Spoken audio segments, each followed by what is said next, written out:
Hey everyone, I'm Christine Gritman, and this is Social, the Facebook Live show I do every single Friday at 12 noon Eastern Time, where I discuss a social media topic with one of my very smart friends. And my smart friend today is making Tsang, aka Making Tea. Hey! Hey, how you doing, Christine? Good. To see ya. Good to see you. And I'm very excited that I get to see you several times a year because we're both conference goers, which is, in fact, how we met. So, everyone, I met May King because we were both at the same conference, and we're both tweeting our heads off. Anyone who follows me on Twitter knows that if I'm at a live event, if I'm at a concert, there's going to be a barrage of tweets. It's going to be crazy, and you're going to feel like you were there, hopefully, or like you wish you were. And so May King and I were both on the leaderboard there. We were both among the top tweeters of the event, though now I know I can never approach May King. But we were both there.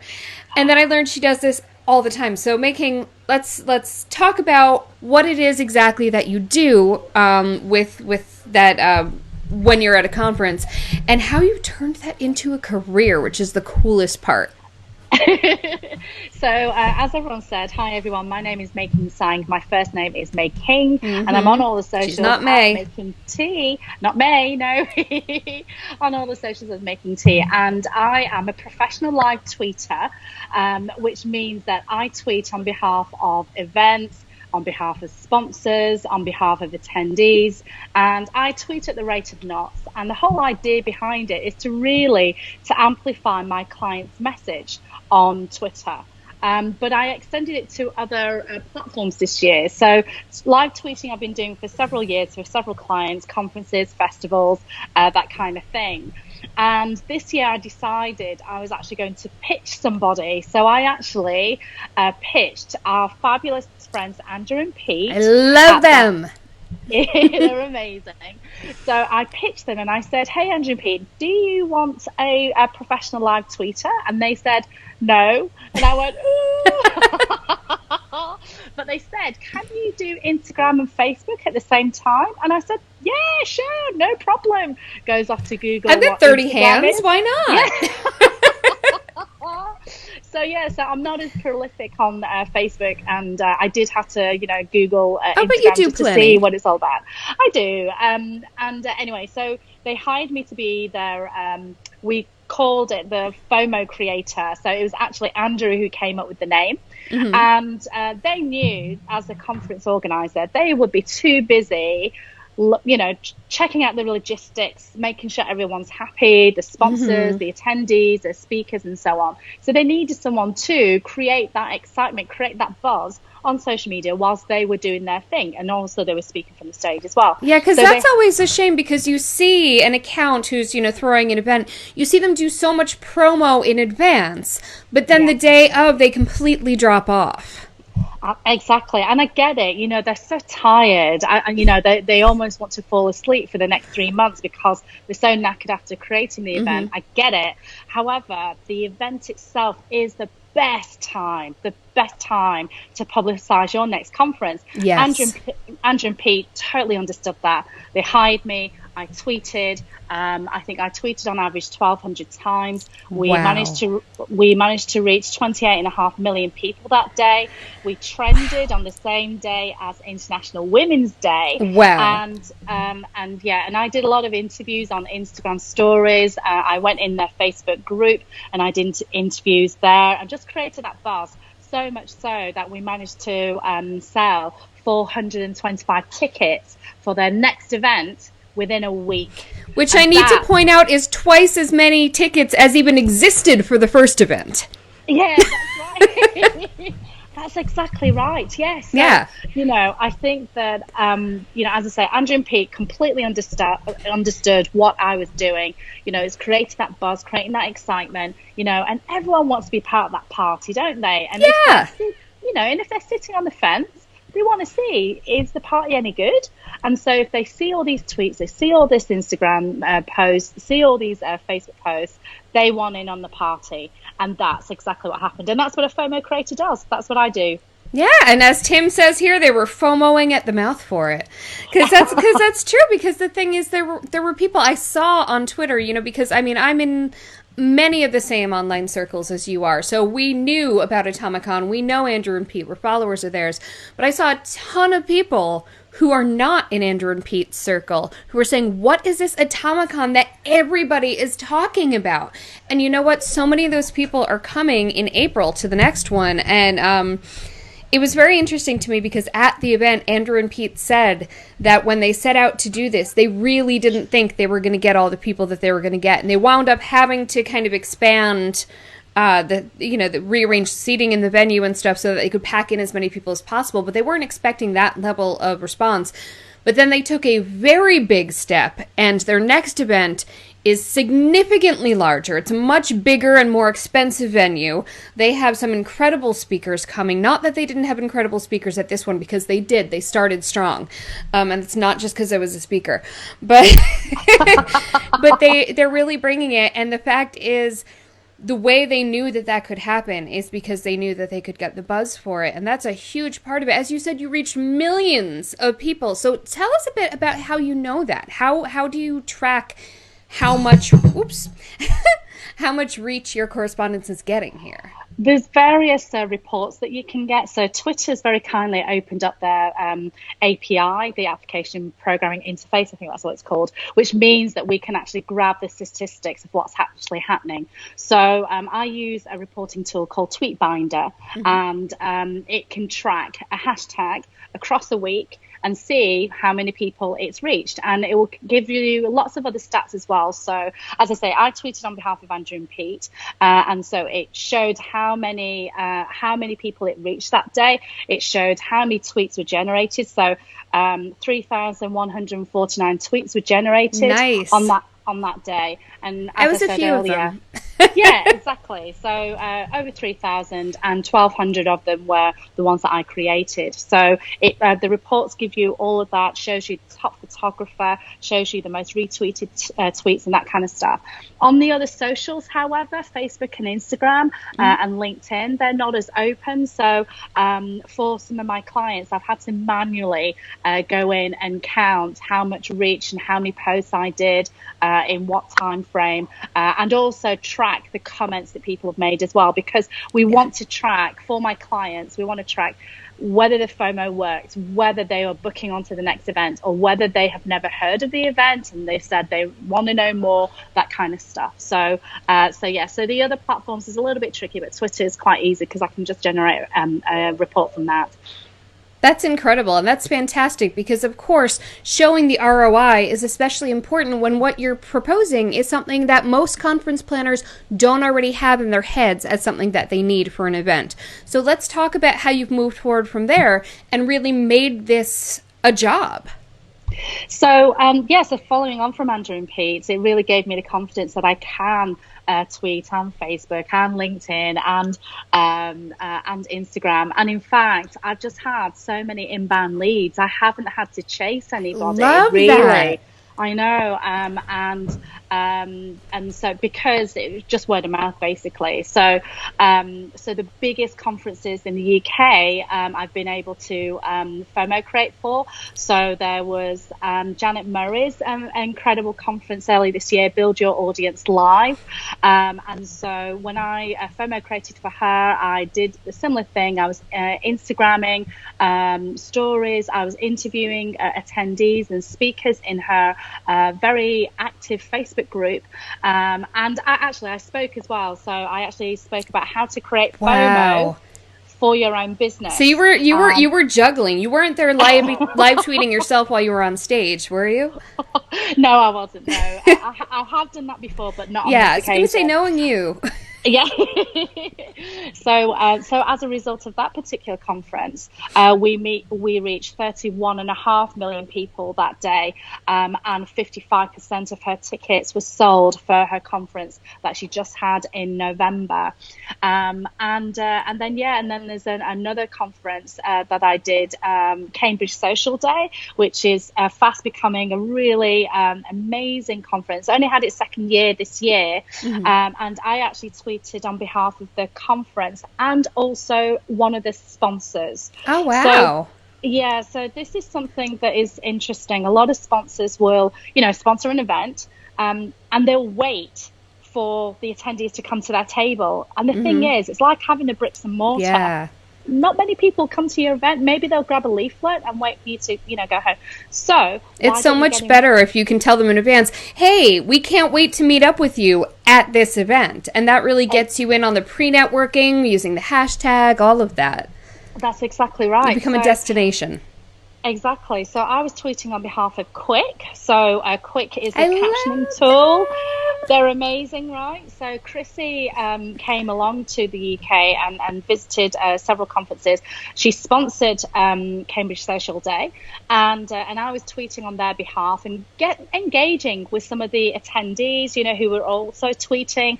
I did a quick interview with them as well, and their goal was not to sell tickets, but their goal was to get people to sign up to their beta test, because they're going to be launching this captioning app, which I'm proper excited about. I'm so excited because I use Quicc, but it's annoying that I can't use it on my phone. So this will be lovely. Exactly. So I can't wait for the app either, because I'm like you, I'm more of an app user. So anyway, as a result of me tweeting and engaging and talking to other people on behalf of Quicc, we managed to get 15% of the attendees signed up to the beta program. And also there was a 3,100% increase in engagement as a result of the work that I did. So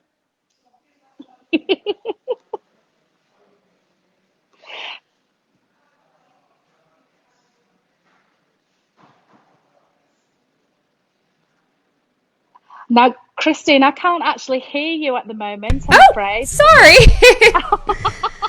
But what I was saying is it's so incredible that you have all this data and you can really prove that ROI, because I'll be the first to admit that in social media, that's a very tricky thing to do. So much of social media is building awareness and branding and all of that, and it can be tricky to know what that thing is that drove those conversions. So the fact that you have that, the fact that you're able to truncate that process by so much to have it be that direct is incredible. So let's talk about what you do that drives that. It's really about my ability to be able to capture great quotes from the speakers, which a lot of attendees do, but I'm just able to tweet and Instagram and Facebook a lot more. So in this instance, I'm able to produce the quality and the quantity That's huge. At the rate of knots. So, the lifespan of a tweet, as we know, is minutes, right? And so Instagram stories disappear after 24 hours. So we need to create lots and lots and lots of stuff. You need to be able to monitor the comments, because actually conferences is not about the conference organizer. It's about the attendees. And Always. So my specialty is interviewing the attendees and making them feel loved. What is it that they learned from today? Who are you? What is your business? What do you do? And if you give them publicity, of course they're going to love it. Yes, and they're going to feel some buy-in, and they're going to share that. They're going to say, "Hey, look, I was interviewed at this great event," and that turns them into an ambassador. Absolutely. So by turning the conference on its head, by making it about the attendees and not the conference, that's what I do. And so I think because my social media posts are a lot and good quality as well, I think that making it about the attendees, I think, has made a huge impact. The other thing which I have been doing as well is writing mini blog posts as well. Ooh. So on LinkedIn. So as a kind of a reporter, as you will, from me, May King, I've been reporting and tagging the event organizer. So I actually went to a conference this year for the finance industry. And so there were mortgage brokers, mortgage advisors, learning about digital marketing. And so I created 6 LinkedIn posts and tagged Alex Curtis, who was at Atomicon, and tagged him in it. And because I tagged him, there were mortgage brokers and advisors and people in the finance industry who actually saw, from my perspective, what the event was all about. And as a result, it has resulted in people actually saying, "I've got FOMO. When's the next event?" Which is incredible. So with Alex, his audience is not on Twitter, so he wanted me to put a lot of Facebook posts, do a lot of Instagram posts and stories, and then repurpose onto Twitter, and then create a few LinkedIn posts as well. So so I did all of that. I think I did 22 Facebook posts. I did I can't remember how many stories, but we reached about 3,000 people. And as I say, there were a lot of people who were, we did a few Facebook Lives as well. And there were a lot of people in his group who were asking about the next event, which is the exact kind of FOMO we want. So a couple questions here. First of all, you mentioned the LinkedIn, the mini blogs, all of that. So does that tend to be before the event or after the event, or a bit of both? No, all live. I do absolutely You do the mini blogs live? I do. So yeah. in the middle, so you're live tweeting, you're catching the stuff that the presenters are saying. You're doing these little live interviews with attendees, and you're also writing blogs? Yeah. So the obvious question, how? I've got two brains. I don't know. I kind of split my brain into three, actually. So the first part is actually listening to Have you got just speaker. one phone? Yes, just the one phone. Yep, I split my brain into three. So I listen to the speaker, I think about what I'm going to be writing, and then the third bit is listening for the next bit that I'm going to capture as well. So I think, I don't know. I don't know how I do it, but I do it, and it works. Are you also multilingual? I speak Cantonese very badly, but yes, I do. Because I was going to say the splitting into different parts of the brain is something I've heard from friends of mine who are very good with language. Yeah, I think someone suggested that to me. That might be the reason why I'm able to listen. I mean, I actually didn't realise that this was a special skill until someone told me. So when things come easily to us, we discount them, and I'm so glad you're not now. Exactly. So last year, I was actually speaking in London, and I was actually on the stage, and I was tweeting from the stage, and I could feel the judgment eyes on me, thinking, "Oh my God, this woman is so rude. She's on her phone while she's supposed to be on a speaking panel." But then I explained when it came to me speaking, I spoke on the same platform as Goldie Chan, which I feel extremely privileged with. And so when it came to my turn to speak, I explained what I was doing. Well, anyway, the organizer of that conference, he said, "How do you do that? How do you listen and tweet at the same time?" Me being sexist, in my head, I was thinking, well, it's because you're a male. Women multitask, yeah. But he was the one who made me realise, oh, maybe there is a skill to it. And so that was when I sort of explored. I mean, like I say, I've been live tweeting for a long time, but really extending it to other platforms was the first time. I started doing it in March this year. So let's talk about what the content is that you're creating, because we're saying live tweeting, and I'm someone who does live tweets, but not everyone who's watching necessarily knows what that is. So let's talk about the different types of content that you create at an event. So you'll get a conference and you'll have some speakers. So one of the most common tweets that people might write is they'll listen and find a quote from the tweet, and they will tweet that.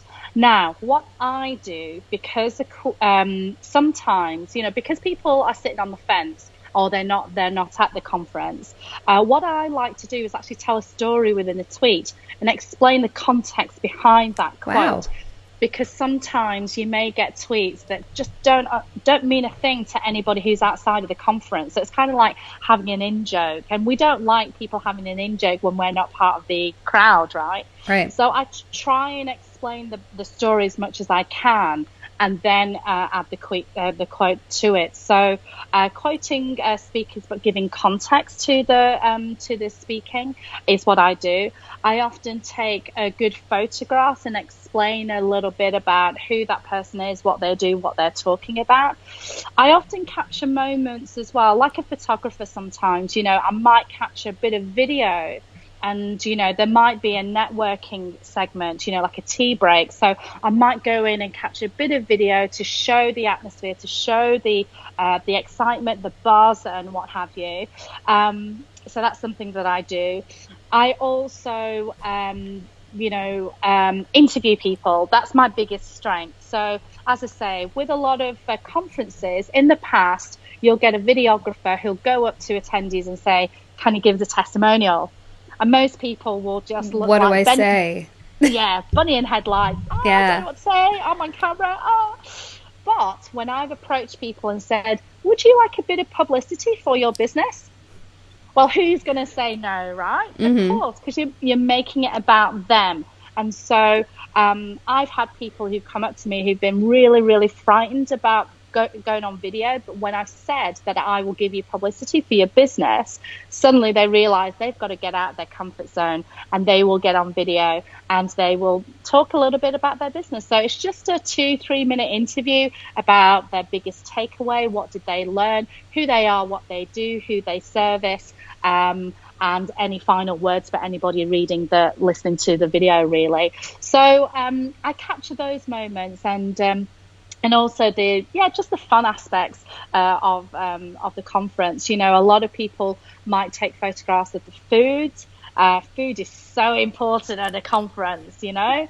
So I was at an event once where they didn't feed us or give us water. Oh, big no-no. Really? Big no-no. Oh my gosh. Now people are going to tweet about that, aren't they? It was a terrible event, and I did tweet about it. They blew all of their money on impressive speakers and didn't leave any left over for experience. They didn't have staff helping people around. They didn't do any of this. They certainly didn't have a FOMO creator. Yeah. And, you know, I mean, speakers is obviously a really, really important aspect of it. And, you know, that the fact that they'd blown their budget on the speakers means that they really care for the attendees, but they just kind of forgot about the fact that we need to eat as well, which, you know, hopefully it's a lesson learned for next time. Hopefully. So now what do you create on the other platforms? So we talked about Twitter. So let's talk about the Instagram in particular, and then Facebook. Yeah, so Instagram is kind of the same thing, really. You know, we want to capture the speakers or the attendees. So, you know, I might do a quick Instagram story interviewing somebody. So that's what I did at Atomicon, just asking them who they are, what they do, why they are here. I've also captured stories on you know, some of the swag that we may get, because that's really important as well. It's part of the experience. Absolutely. Or even capturing two people having a conversation and having a really good connection. I'll sort of, you know, capture those moments as well. But a lot of the things, sometimes what I may do is if I'm not able to find someone to interview, then I'll just do a summary. So I'll have the itinerary with me, and I'll just do a quick summary on who the speakers that we've just heard from, my personal takeaways from the event, what other people have told me about the event, and then moving on to the next person. And you are an attendee as well, so that makes perfect sense. Absolutely. Yeah, absolutely. Have you noticed a difference in which types of content tend to be driving the most conversions? Have you kind of analyzed it to that level? I haven't really. That's probably my next step to do, I think. I think my focus was really to get whatever the message out for the particular conference. So another conference that I did was a Youpreneur Summit, which is another great conference in London with Chris Ducker. And now his main goal was to get people onto the wait list for next year. So I was focused on that, so that, you know, obviously not every tweet would be tweeting, get onto the, you know, but whenever people expressed FOMO, I would say, oh, well, don't get FOMO. You can always come on the wait list for next year. And people signed up as a result. You create the problem and then you offer the solution. That's exactly right. So truly listening to the attendees or people who assist, you know, who are watching the hashtag, and seeing if there is an opportune moment to put in whatever message I've been asked to give to the attendees. That's kind of what I've done. So with Instagram for Chris Ducker, it was really about capturing you know, the excitement as the speakers ran to the stage and then launch into their talk. So I sort of did that, and there were a lot of selfies that were being taken. So again, just searching on the hashtag Youpreneur Summit, seeing those people who are really starstruck by some of the speakers and sharing those pieces of content into our feed, into Youpreneurs feed, was really important as well. I love that. Are there any particular tools that make this easier? Sorry, I just slurred that. Are there any particular tools that make this easier? Because you're juggling so many things. Yeah, so with Instagram, I sometimes use Repost. So that's an amazing app which allows you to share. So I did that exact thing today. So I'm going to be the FOMO creator for a conference tomorrow, and somebody which is called Pods Up North. It's the first conference up north in Manchester in the UK, and so someone had written, tagged Pods Up North, and said they're so looking forward to coming tomorrow. So their post was amazing. It was a really amazing video. So why not share it? So I used Repost to share that onto our feed and said, looking forward to meeting you tomorrow. Because I think that, again, it's all about the attendees. And if the conference that you're going to has tagged you in a post, you're going to feel pretty special, right? Yeah, so absolutely. That's what I'm trying to do, and I'm trying to invite people to come over and talk to me. I'm normally the one with the hat, but I will definitely be having a phone and a microphone with me, and come over, say hello, have a chat, and I want to know more about your podcast. So user-generated content is so important to share into our feed and make them feel really warm and welcome, especially if it's an incredible post. I do remember going to a conference where I was a FOMO creator, I won't say whose event, and this attendee wrote an incredible blog post, really, really long, and tagged a lot of people in it. And the event organizer did not thank that particular writer. Mm-hmm. Now, and that particular writer said to me that they were a little bit upset. And I tried to say, that's a missed opportunity. They may have missed it because they get lots of content. Maybe reach out to that person again. But the damage had already been done. Like Maya Angelou said, people will forget what you said or done, but people will never forget how you made them feel. Mm-hmm. So that's why, for me personally, as a FOMO creator, I really want to make the attendees feel so special, because it is about them. They've invested a lot of their time and their money to come to an event, to learn from others and be inspired by others. So let's help them a little bit more. That's my ethos. That's an incredible lesson, and that's also a lesson to those of us who are attendees as well, because if we are putting content out there, if we are doing that work, then hopefully, if the organizer is doing it well, or if they have someone like May King helping them, it's a great opportunity for visibility for us as well. I know I've gotten to know a tremendous number of people simply by being out there and creating content at conferences, including you. So I'm very glad that I met you, of course. And so you have traveled. You're traveling right now. You are about to be at Pods Up North. That's right, yeah. So I got on the train from Sheffield to Manchester. There's a networking event tonight, so I'll be going to that as soon as we're done here. Mm-hmm. And some of the attendees are going to be part of the Pods Up North. In fact, the creator of the event tonight is Mike Media UK, Vic Turnbull. She's one of the co-founders of Pods Up North. So she's got this meetup tonight. So I'm going to go over and say hello to a few of the attendees. It's not too far from Sheffield to Manchester, but I was born in Manchester, lived here for a while, love this city, so I always look forward to coming back. Love that. Fantastic. Well, thank you so much, May King. It's not May, it's May King Tsang, aka May King Tea. That's a whole other thing we didn't even get into today. You will never meet anyone who is more skilled with finding a tea-related pun in anything you've said, and she knows her stuff around actual tea, too, but that's a whole other show. I'm Christine Gripman. I do this every Friday at 12 noon Eastern Time on Fridays, and next Friday, it's Black Friday here in the States. It's the day after Thanksgiving, the beginning of the holiday shopping season, but I'm going to have Tony Fasciano from Volunteer New York talking about Giving Tuesday, which is a bit of a relief from all the commercialism. So please tune in for that. And we'll see you soon. Bye.